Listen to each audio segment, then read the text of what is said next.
اکیلے نہیں بلکہ تم اپنی چادر کے نیچے ایک سونے کی مورتی کو چھپا کر آئے ہو۔ حضرات محترم اتنا سننا تھا کہ راجہ بھوج کہنے لگے اے محمد ابن عبداللہ آپ اللہ کے نبی ہیں، آپ اللہ کے رسول ہیں، اب آپ بتائیے کہ میں کیوں آیا ہوں؟ وہ میرے آقا فرماتے ہیں اے راجہ بھوج سنو سنو، تم نے یہ میرے بارے میں سن رکھا ہے کہ ابو جہل جب میری بارگاہ میں کنکریوں کو لے کر آیا تو میں نے کنکریوں سے کلمہ پڑھا دیا، اب اور جب میں پہاڑیوں سے گزرتا ہوں تو پتھر مجھ پر سلام بھیجتے ہیں، جب میں جنگلوں سے گزرتا ہوں تو درخت سے صلاۃ و سلام کی آوازیں آتی ہے۔ اے راجہ بھوج تم اس لیے آیا کہ میرا درشن بھی کر لے اور اپنے خدا سے تو بات بھی کر لے۔ برادران ملت اسلامیہ، راجہ بھوج نے جیسے ہی اتنا سنا اب میرے آقا کی بارگاہ میں گر جاتے ہیں اور کہنے لگتے ہیں اے حضور میں آپ کی عظمت کو مان لیا، میں آپ کی شوکت کو مان لیا، میں آپ کی شان کو مان لیا۔ حضرات محترم تاریخ بتاتی ہے کہ جب راجہ بھوج نے اتنا کہا تو میرے مصطفیٰ نے فرمایا او راجہ بھوج سنو سنو، تم اور تیرے معبود باطل میرا پہلے مہمان ہے، اور میرا یہ اخلاق ہے کہ میں پہلے اپنے مہمانوں کی خدمت کرتا ہوں، لہٰذا میرے مصطفیٰ نے اپنے ایک صحابی کو حکم دیا کہ اندر جاؤ اور روٹی لے کر کے آؤ۔ صحابی رسول اندر گئے، روٹی لے کر کے آئے، راجہ بھوج کے معبود باطل کو سامنے میرے مصطفیٰ نے رکھوایا، روٹی کا ٹکڑا میرے مصطفیٰ نے کیا، راجہ بھوج کے خدا کے سامنے رکھ دیا۔ میرے مصطفیٰ نے فرمایا اے راجہ بھوج کے خدا یہ میرا حکم ہے کہ تو روٹی کا ٹکڑا کھا لے۔ تاریخ بتاتی ہے کہ اس سونے کی مورتی نے اپنے سر کو جھکایا اور روٹی کا ٹکڑا کھانا شروع کر دیا۔ سبحان اللہ سبحان اللہ، روٹی کا ٹکڑا کھانا شروع کر دیا۔ جیسے ہی راجہ بھوج جب اتنا دیکھتا ہے تو وہ پریشان ہو جاتا ہے، حیرت و استعجاب کے اتھاہ ساگر میں غرق ہو جاتا ہے اور کہنے لگتا ہے اے محمد ابن عبداللہ آپ تو خدا لگتے ہیں، آپ تو پرماتما لگتے ہیں، آپ تو ایشور لگتے ہیں، آپ تو گاڈ لگتے ہیں، آپ کی عبادت کی جائے، آپ کی پوجا کی جائے۔ تو میرے مصطفیٰ نے فرمایا او راجہ بھوج سنو سنو، ارے میں اس دنیا میں خدا بننے کے لیے نہیں، خدا کی پہچان کرانے کے لیے آیا ہوں، میں اللہ کا رسول بن کر آیا۔ نعرہ تکبیر۔ حضرات محترم تو یہ میرے آقا کا اخلاق، اور ہم لوگ اپنے نبی کے غلام، اپنے نبی کے، ذرا زور سے بولیے جو لوگ نبی کے غلام ہیں، نبی کی غلامی کا پٹا اگر اپنی گردن میں آپ ڈال لیے تو دنیا بھی کامیاب اور آخرت بھی، ذرا زور سے بولیے آخرت بھی۔ پیچھے والے لوگ ہم لوگ اپنے نبی کے، ذرا اور آواز آئے، اپنے نبی کے غلام۔ حضرات تو اب بلا تاخیر غلامی کا ثبوت پیش کرتے ہوئے نبی پر درود پاک پڑھیے۔ صلی اللہ علیہ یا رسول اللہ وسلم علیک یا۔ حضرات اتنا بڑا اجتماع ہے، اتنی بھیڑ بھاڑ ہے لوگوں کی، لیکن میں دیکھ رہا ہوں کہ کچھ لوگ سوچ رہے ہیں کہ درود پاک پڑھوں یا نہ پڑھوں۔ اگر میں درود پاک پڑھوں گا تو مجھے فائدہ ہوگا یا نقصان ہوگا؟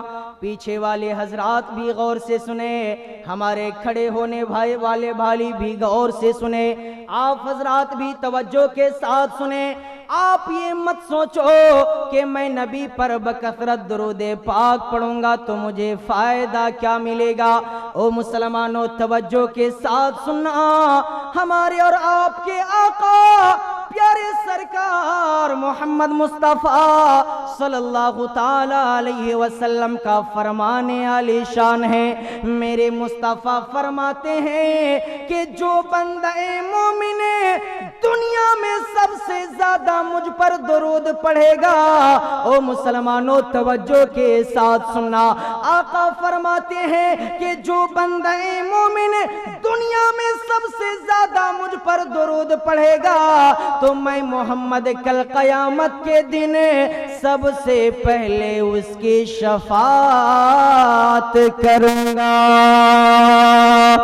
تو حضرات محترم ہم اور آپ اپنے آقا کی شفاعت سے امید لگائے بیٹھے ہیں, تو ہمارے اور آپ کا انداز درود کیسا ہونا چاہیے؟ ہمارے اور آپ کا درود پاک پڑھنے کا طریقہ کیسا ہونا چاہیے کہ اگر راہ چلتے ہوئے یا اس سبھا میں بیٹھے ہوئے کوئی غیر مسلم آپ کو دیکھ لے تو آپ کی دیوانگی کو دیکھنے کے بعد, آپ کے انداز درود کو سننے کے بعد وہ یہ کہنے پر مجبور ہو جائے کہ یہ لوگ کسی دنیا دار کا دیوانہ نہیں بلکہ مدینے کے تاجدار کا دیوانہ بیٹھا ہے.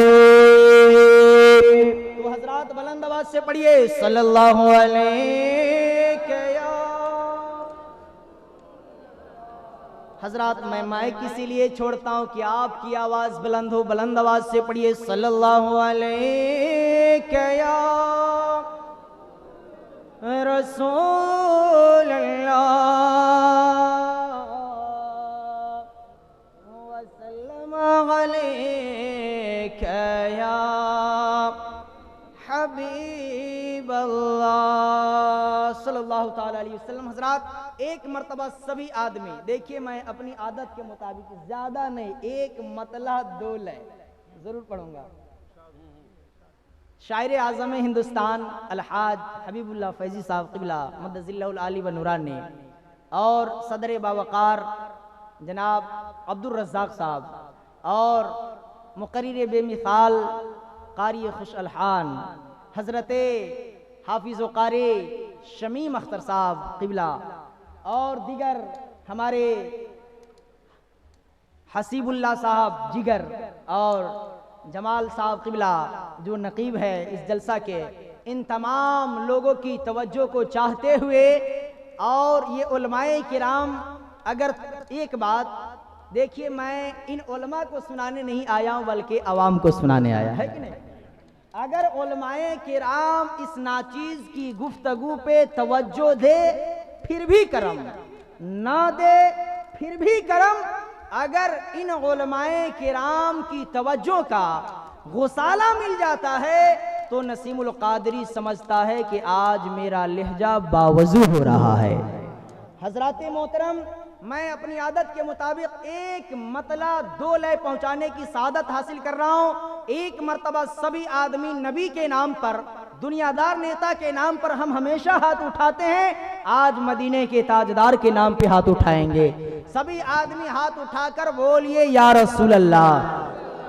ابھی بھی کچھ لوگ ہاتھ گرائے ہوئے, میں دعا کرنے جا رہا ہوں, ہاتھ اٹھا لیجئے. اے اللہ جو لوگ ہاتھ نہیں اٹھائے ان کو ہاتھ اٹھانے کی توفیق عطا فرما, اور مولا جتنے لوگ ہاتھ اٹھائے ہیں دولت رہے یا نہ رہے مولا مرنے سے پہلے سب کو مدینے کی حاضری نصیب فرما دے.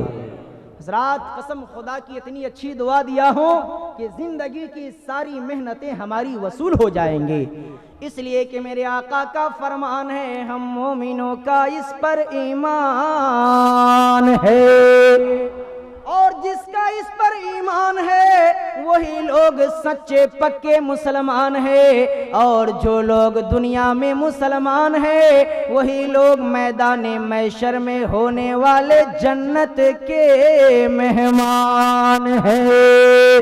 حضرات ایک مرتبہ اور نبی کے نام پہ دونوں ہاتھوں کو اٹھا کر بولیے یا رسول اللہ. کہ حاضری کی سعادت اگر مل گئی, برادر اکبر حبیب اللہ فیضی صاحب قبلہ کی چونکہ آپ حاضری دے چکے ہیں, اور ایک عاشق رسول کیا کہتا ہے توجہ کے ساتھ سنیں, بولیے سبحان اللہ. کہ حاضری کی سعادت اگر مل گئی کیا بتاؤں میں کیا کیا اٹھا لاؤں گا. کہ حاضری کی سعادت اگر مل گئے، کیا بتاؤں میں کیا کیا اٹھا لاؤں گا۔ آپ حضرات میرے ساتھ کہیں گے اٹھا لاؤں گا، کیا کہیں گے؟ ذرا زور سے بولیے، کیا کہیں گے؟ جب آدمی کی نیت درست ہوتی ہے تو غریب کی بھی حاضری ہو جاتی ہے۔ ذرا پیار سے بولیے گا، اس نیت سے کہ انشاءاللہ روضہ رسول کی حاضری ضرور ہماری ہوگی۔ کہ حاضرے کے سعادت اگر مل گئے، کیا بتاؤں میں کیا کیا اٹھا لاؤں گا۔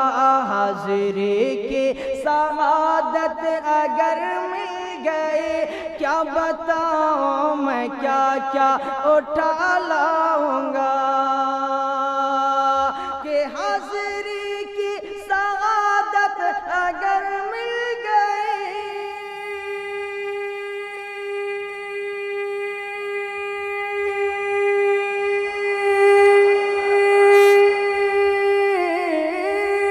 حاضری کی سعادت اگر مل گئی، کیا بتاؤں میں کیا کیا اٹھا لاؤں گا۔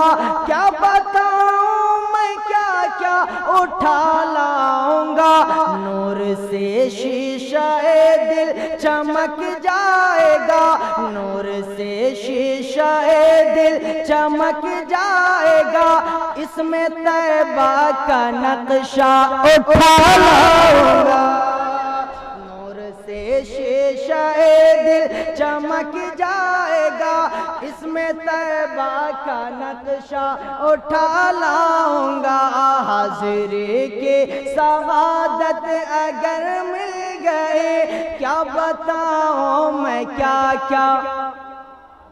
دیکھیے ایک صاحب نے، اللہ تعالیٰ انہیں پنجتن پاک کا صدقہ عطا فرمائے، کہہ دیجئے آمین، اور پیار سے بولیے، کیا بتاؤں میں کیا کیا۔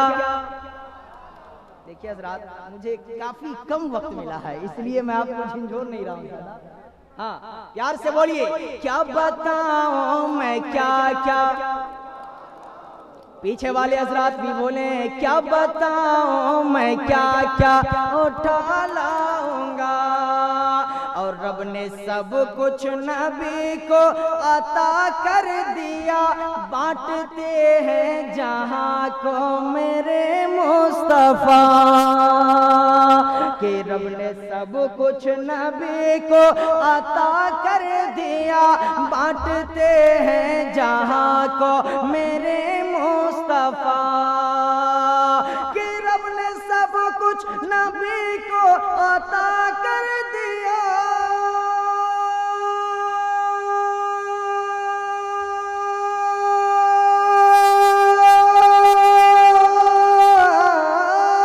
رب نے سب کچھ نبی کو عطا کر دیا، بانٹتے ہیں جہاں کو میرے مصطفیٰ، بانٹتے ہیں جہاں کو میرے مصطفیٰ۔ فیض پاتے ہیں سب ان کے دربار سے، فیض پاتے ہیں سب ان کے دربار سے۔ میں بھی پاؤں گا حصہ اٹھا لاؤں گا، پاتے ہیں سب ان کے دربار۔ نعرہ تکبیر، نعرہ رسالت، تاجدار مدینہ کانفرنس۔ میں بھی پاؤں گا حصہ اٹھا لاؤں گا۔ اور وہ تاجدار مدینہ کانفرنس میں آنے والے مسلمانوں، اگر آپ آج کی رات بیدار ہو تو اس نیت کے ساتھ بیدار رہو کہ اللہ ہم ہمیشہ سوتے ہیں اپنے نصیب کے لیے، اور آج کی رات